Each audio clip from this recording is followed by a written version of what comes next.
June 10వ తారీఖు మంగళవారము చతుర్దశి, అంగారక చతుర్దశి. చాలా విశేషమైనది. రుణ బాధలు, అప్పులున్నటువంటి వాళ్ళైనా, కుజదోషం ఉండి పెళ్లి కావట్లేదని బాధపడేటువంటి వాళ్ళైనా, భూ వివాదాలు ఉన్నాయటువంటి బాధపడేటువంటి వాళ్ళైనా, లేకపోతే కోర్టు సమస్యలు ఉన్నాయని బాధపడేటువంటి వాళ్ళైనా, తగాదాల్లోనూ లిటిగేషన్స్లోనూ ఇరుక్కున్నటువంటి వాళ్ళైనా, మేజర్గా అప్పులున్న వాళ్ళందరికీ కూడా ఈ యొక్క తిథి ఈ రోజు చాలా బాగా ఉపయోగపడుతుందని చెప్పచ్చు. సూర్యోదయం కన్నా ముందే నిద్ర లేచి తలస్నానము చేసి సూర్య భగవానుడికి నమస్కారం చేసుకుని సుబ్రహ్మణ్య స్వామి యొక్క ఆలయానికి వెళ్ళి తప్పకుండా అభిషేకం చేయించండి. ఎర్రని వస్త్రము, ఎర్రటి పళ్ళు దానంగా ఇవ్వడము, లేదా ఎర్రటి వస్త్రంలో ముడి వేసినటువంటి కందులు దానంగా ఇవ్వడం చేయడము. తరువాత నేను ఒక శ్లోకాన్ని చదువుతాను, నాతో పాటు చదువుతూ ఒక 108 సార్లు ఈ యొక్క శ్లోకాన్ని చదవండి.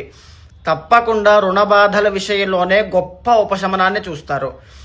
ధరణీ గర్భ సంభూతం విద్యుత్కాంతి సమప్రభం కుమారం శక్తిహస్తం మంగళం ప్రణమామ్యహం. ఈ శ్లోకాన్ని 108 సార్లు మానకుండా చదవండి. కుజుడి యొక్క అనుగ్రహం వల్ల పైన చెప్పిన సమస్యలన్నిట్లోనూ ఉపశమనాన్ని చూస్తారు.